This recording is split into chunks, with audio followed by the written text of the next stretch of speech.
Hi, welcome to Overthinking Entrepreneur. I'm Megan, and I've had a successful online business for a few years now, and I think I overthought probably about 90% of my decisions along the way. Honestly, I just overthought whether I should say 90% or pretty much every decision in this intro. So if you find that relatable, you are definitely in the right place. In this podcast, I will help you get out of overthinking and into action so that your online business can finally start growing. Hi, friends. It feels good to be back. It's been a while since we talked here. I have been pretty transparent with you about trying to recover from my burnout and also taking pressure off myself, which definitely factors into recovering from my burnout because I think the pressure that I put on myself is a big part of what led me here, amongst a lot of other factors, right? But anyway, long story short, between the pressure of the holidays and business, and then I also lost a grandmother, and it was just a lot going on at the end of the year. And I just sort of set the podcast to the side, but this time with intention. I know that I took that break last year around the same time, and it extended way longer than I meant it to. And then I shared with you, about how that happened and why I was coming back and all of that. And I think the difference is that when I did this last time, it was not an intentional choice that I made. It was sort of just like, I don't know what's happening. And I just sort of stopped recording episodes. And then I just sort of forgot about it and didn't really have a plan and was just like, and it was one of those things like every time I would think about it, I would feel guilty or like I needed to get something figured out and I just wasn't. And this time it was like an intentional, I didn't like make an announcement. I just didn't feel like I needed to or wanted to, but I was just like, you know what? I'm just going to set that to the side and it's okay. And it made such a difference in terms of, well, look at how much faster I'm back, right? Because I didn't beat myself up for this decision. It was a decision that I made, not just something that I let happen and then beat myself up for it. And also because I just knew that when I get through this, I'm going to be back and it's going to be okay. And it was just, a choice that I made on purpose. So anyway, I'm happy to be back now. Just wanted to share a little bit. If you've noticed, there haven't been any new episodes recently, but it is now a new year, which I have sort of mixed feelings about. I don't have any weirdness about it being a new year. Like I felt like, well, first of all, I'm kind of ready to say goodbye to 2025. It was a tough year for I think a lot of us. And so I'm pretty ready for that year to be over. And I knew the end of the year was approaching. But for some reason, wrapping my head around saying it's now 2026 is what's really throwing me off. It's not the idea that it's a new year. It's just something about that year. It's something about the number itself. I don't know. I don't know what it is that's throwing me off. But anyway, we are here. And I know that it's the time of year where there can be so much pressure, right? There's kind of that mix of excitement and the fresh start feeling and possibility and potential and so many new things that you could be doing and so many changes and growth and all of these good things. But at the same time, there's also tons of pressure to do all of that, right? And to make this your year and to do all of these big changes and to make all these resolutions and to make this your year and plan everything out and map out your whole year and map out how you're going to do everything and all of like, and there's so much noise. And most of it comes from a good, honest place. I like to believe most people have the best of intentions. Do some people not? Definitely, but most people do. And most of the time they're just sharing what they're doing or what's working for them, which is great.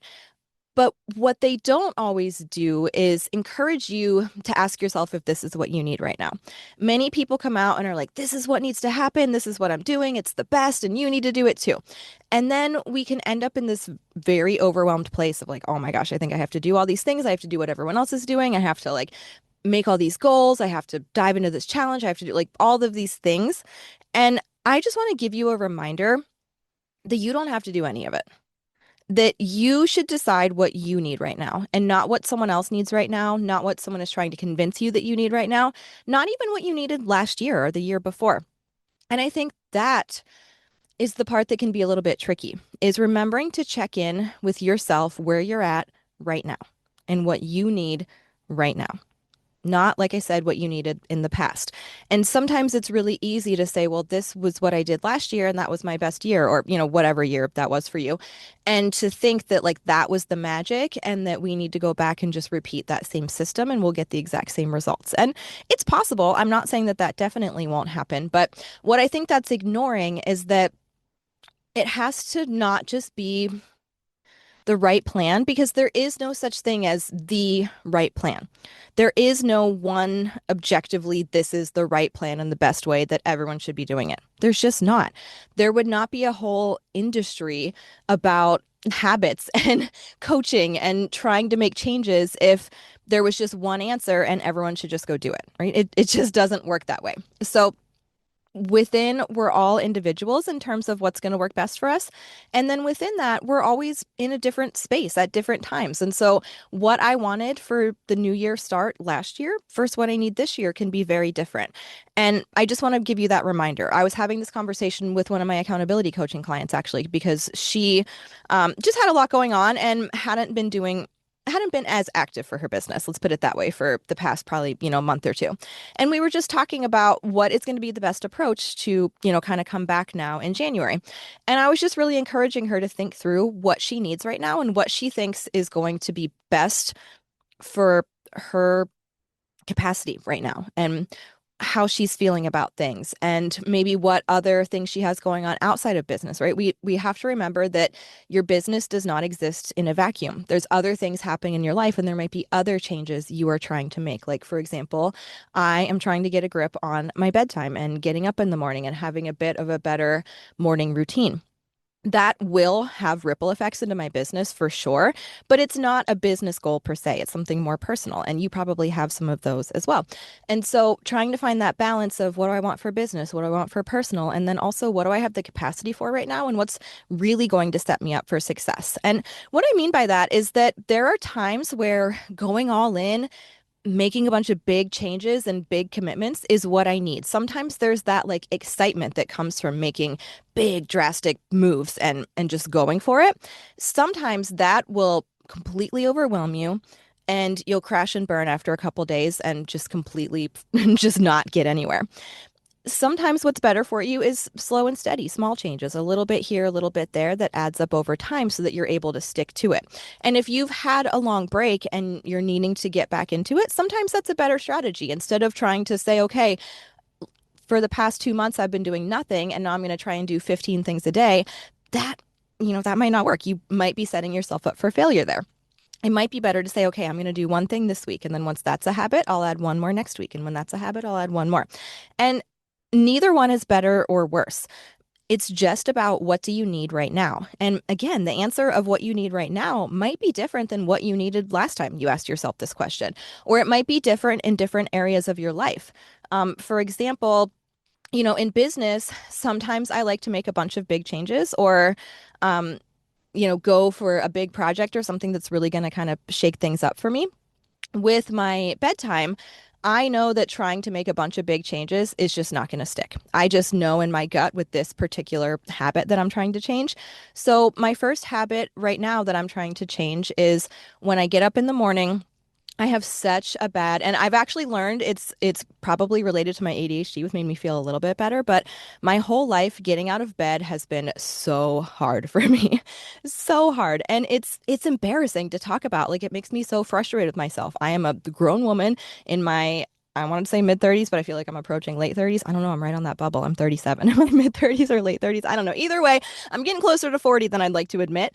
And I have such a hard time getting myself out of bed in the morning. It's ridiculous. Like it's an embarrassing thing that like I wake up and I just stare at my phone and I read things and then I feel anxious and I don't want to stand up. And I recognize in real time how it's negatively impacting my whole day, yet I'm really struggling to change it. And I wish that I could just rip the band-aid and change that tomorrow, but I know that in this area of my life, that's just not going to work. So I am starting small.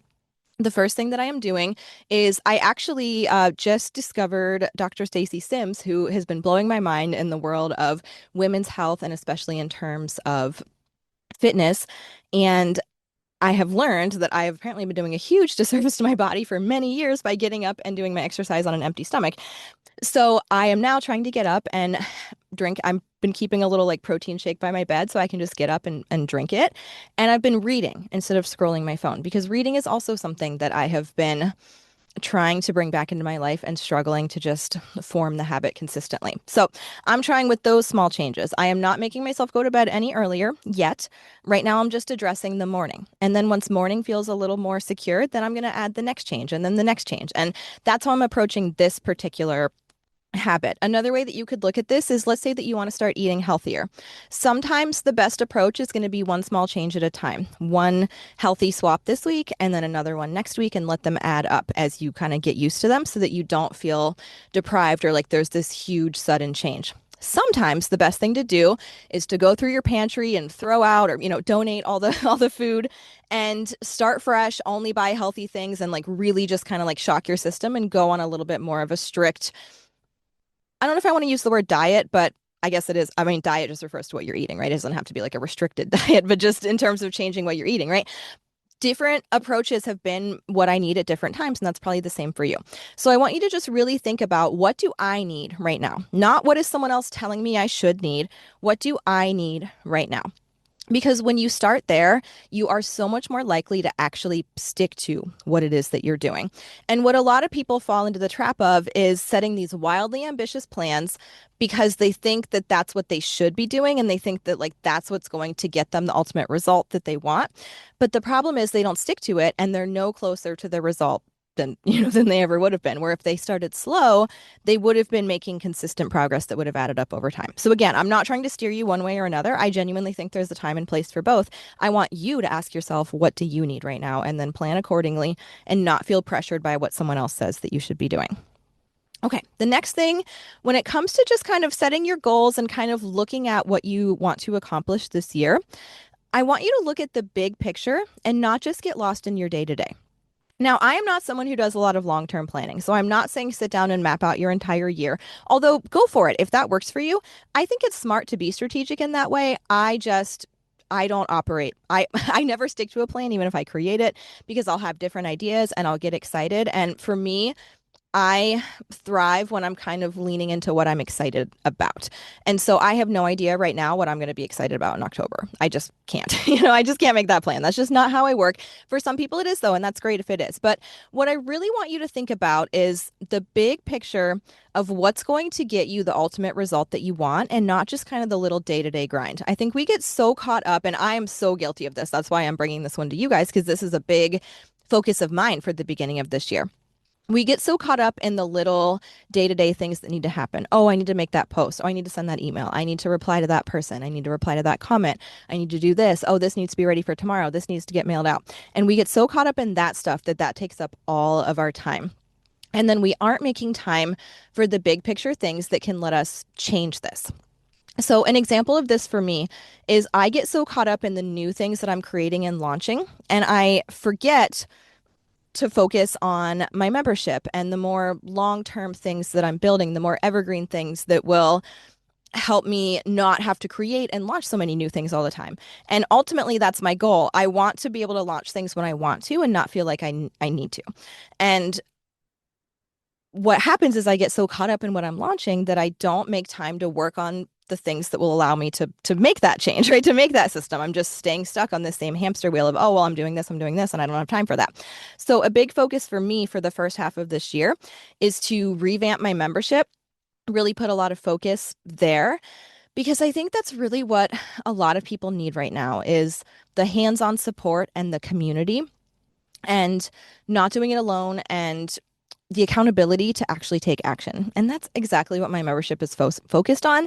And I know that it's what so many people need, and I need to make it more of a priority because it's what I really love doing too, is getting to connect with my members over time. So make sure for you that when you're looking at what you want to accomplish this year, you're really looking at the big picture and where's kind of the ultimate end goal that you want to end up with your business. And you don't want to get too ahead of yourself, of course, but if you're never looking at this stuff, you're not going to get off the day-to-day hamster wheel, and you're not going to see those big things happen. And it's really easy to tell yourself, I'll do that when, I'll do that, I'll get to that, not now, but I'll do that when, and when never comes, because doing those things is what will allow when to come. You know what I mean? We're kind of in a chicken and the egg thing here. So just make sure that you're giving some effort and attention to your long-term big picture plans, even if it's one day a week. That's what you work on, or one project a month gets done that serves your big picture goal. Whatever that looks like for you is fine, but just make sure you're giving some attention there. Next thing, when you are setting kind of your goals and your plans, you really want to make sure that you're willing to do the work it's going to take to reach those goals. And I say this with love, but also with a little bit of tough love. If you are sitting there saying, I want to make six figures this year, but so far I make about $200 a month and I'm not really willing to work any more than I have been, that's not a good goal. Like I'm just gonna tell you right now, like that you think magically because you've said I want to earn this, it's gonna happen. Like it just won't. So when we're looking at what we want, it's great to dream big. I am not trying to stifle your dreams. I am not trying to tell you that you can't do it whatsoever. The total opposite, in fact. I think that when we have these big, loose dreams, but no plans and no action to back them up, you're not going to get anywhere. And then you're going to quit and say, this isn't working. I'm not getting anywhere. So I want you to really, when you're looking at what it is that you want to accomplish, I want you to then work backwards and say, who am I going to have to be to make that happen? You might have to get out of your comfort zone a little bit more. You might have to spend less time watching TV or playing games on your phone and put more time into your business. You might have to do some things that feel really hard and scary. You might have to, do things that feel very uncomfortable. You might have to mess up sometimes. All of these things that are going to have to be required for the goals that you're setting. And you have to just ask yourself, am I really willing to do that? If you say that you want to bring in, let's say 25 new customers every month, okay, great. How are you going to make that happen? How are the new people going to find you? Are you going to do some sort of sale? Are you putting something in place that's going to make people want to buy and become your customer? Like we just really have to think through the actions that will be required to create that result. And then to be honest with yourself about if you're willing to do it. And if you're not, set a different goal. It's okay. You don't have to beat yourself up. And maybe I shouldn't be using the word willing. Sometimes it's able, right? Sometimes willing is right. And sometimes you're just not able. Sometimes it's not that you aren't willing to work hard or do the scary things. It's just that, like, that's not what you have the capacity for right now because you're already hanging on by a thread and have just no time because there's something going on in your personal life, right? Like, we really just need to think about, am I able and willing to do the work that's going to be required for the goals I'm trying to set? And if not, we need to readjust on one end or the other. We either need to be willing to do more work or we need to readjust our goals. The next thing that I think is a huge piece of this, that is really the part that I think most people miss, is working on shifting your identity, who you see yourself as. Because most of the time, your behaviors are going to reflect the way that you see yourself. If you see yourself as someone who's lazy and hates exercise, are you likely to exercise? No. Could you do it? Yeah. Could you force yourself to do it for a little while? You sure could. Are you probably going to be miserable and quit? Probably. Now, I'm not saying that you can't change because I was someone who would have used those words to describe myself many, many years ago. And I am now someone who exercises pretty religiously 5 times a week. But it took me a long time to get here. But I really had to shift my identity over time.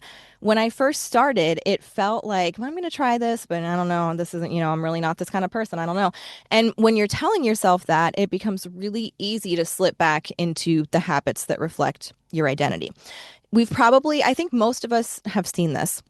We've seen someone who achieves a large amount of success, sometimes very quickly. And this could be in business or their career.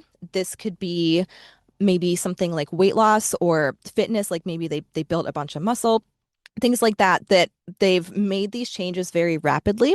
But if they haven't done the internal work to shift how they see themselves, if internally, maybe someone has worked really hard and become very fit, but internally they still see themselves as someone lazy who hates exercise and doesn't like healthy foods, there's a very high likelihood that over time, they're going to shift back into those old habits.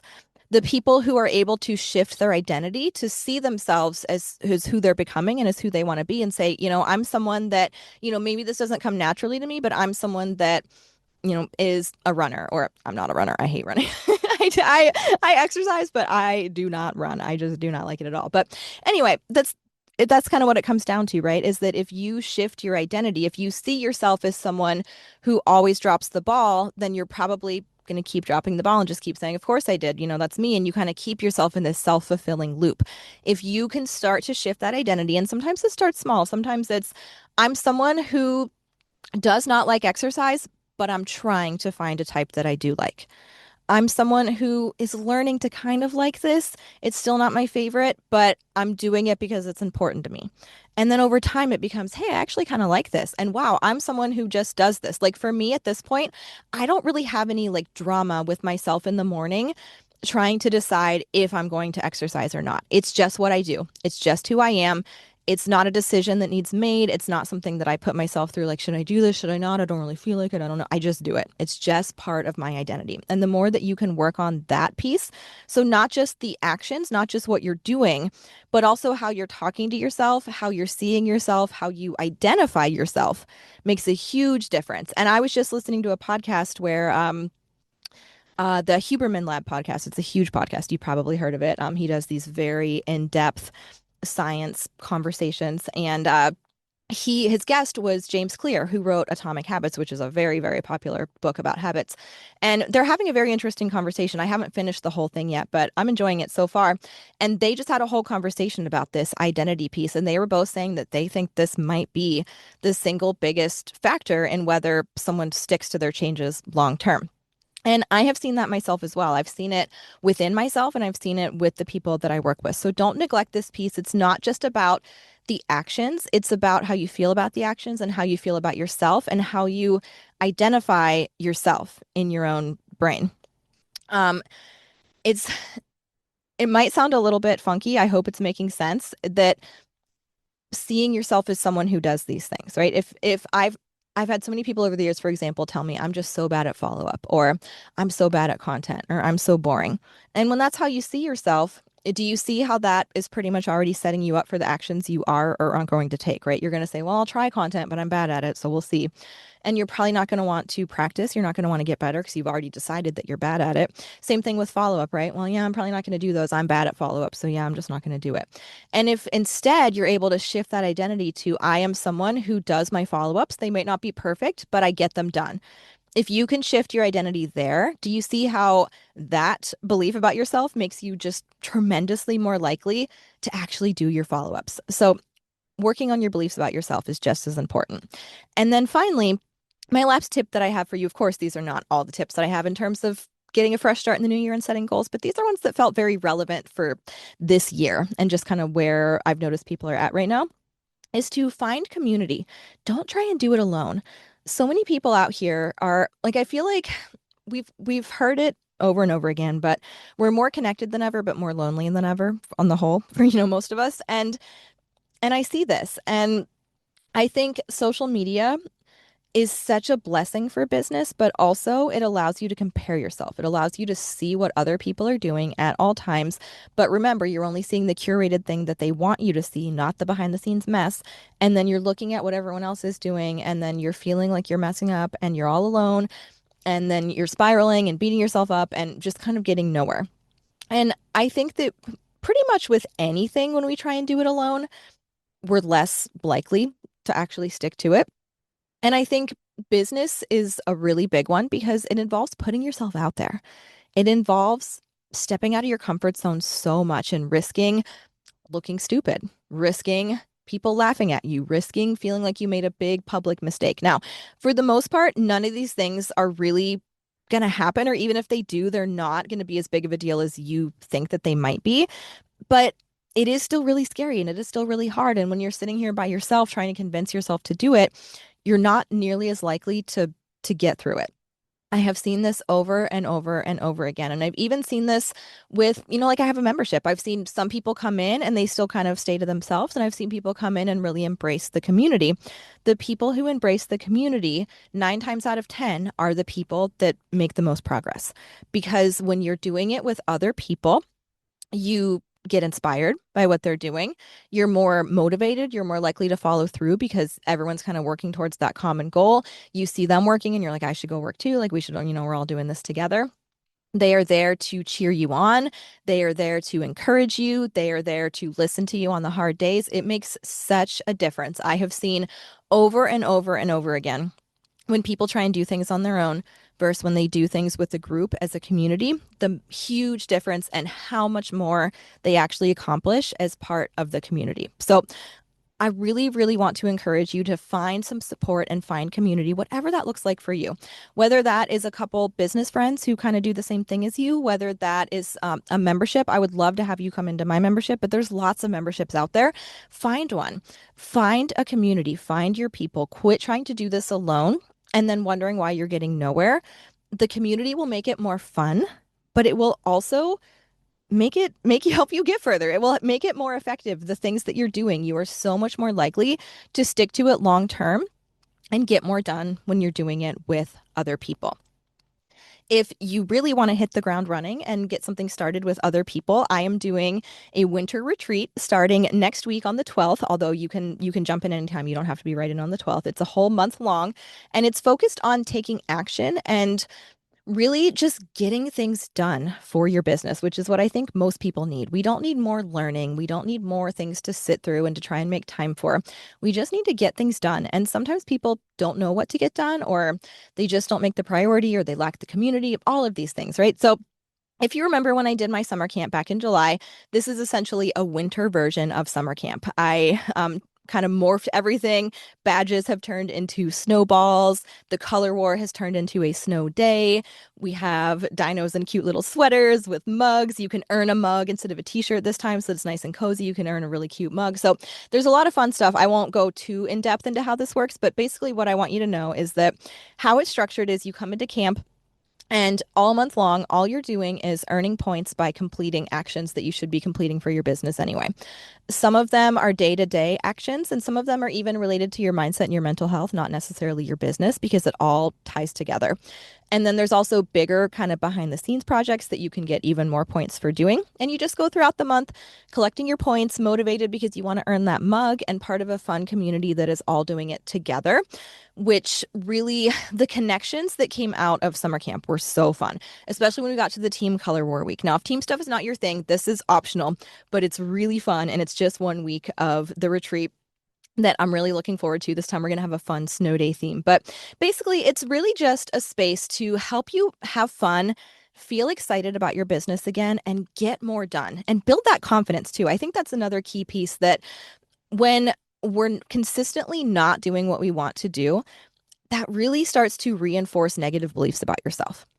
When you're showing up and accomplishing the things that you want to accomplish, you start to build more confidence in yourself, and you start to believe, maybe I really can do this. And that is another huge factor in actually reaching your goals and actually reaching the success that you want. So anyway, I would love to see you in the winter retreat. We are starting on the 12th next week. There is 2 different options for how to join. It's very affordable. And then there's also payment plan options as well. It is so much fun. I had so many people who've been with me for years and done many of my things tell me, I think this is the most fun thing that you've ever offered. But it wasn't even just the fun. They were also like, wow, I got so much done. And they learned a lot, even though there's no really educational component whatsoever. There's no trainings. There's nothing like that at all. But because I put together these different task lists, they were able to get a ton of ideas for actions that they haven't been doing that they could be doing. And then at the end of camp, when they saw where they earned all their points, it was very eye-opening for, oh, so this is where I'm strong, but this is where I'm really not doing a lot. And it really helped them see where the gaps were in their business and help them figure out how they can start moving forward. So, okay, I'm going to stop now. Sorry, I'm just really excited, but I know I didn't mean to talk about that so much. So anyway, I hope this has helped you when it comes to just getting your fresh start. Remember, you don't have to do the new year like anyone else.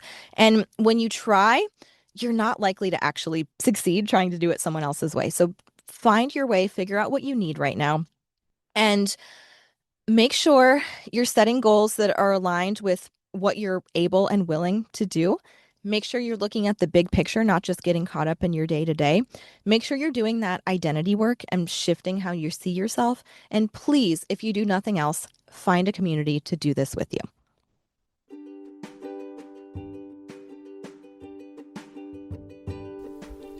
I hope this episode inspires you to go take action on something you have been overthinking. As much as I wish you could, you cannot think your way to success, so promise me you're going to go take some action today. Head over to overthinkingentrepreneur.com to find all the cool stuff I've made for you over the years, like my free guide to getting more social media engagement and my Facebook group, Dynamite Entrepreneurs, which has a free course on social media basics.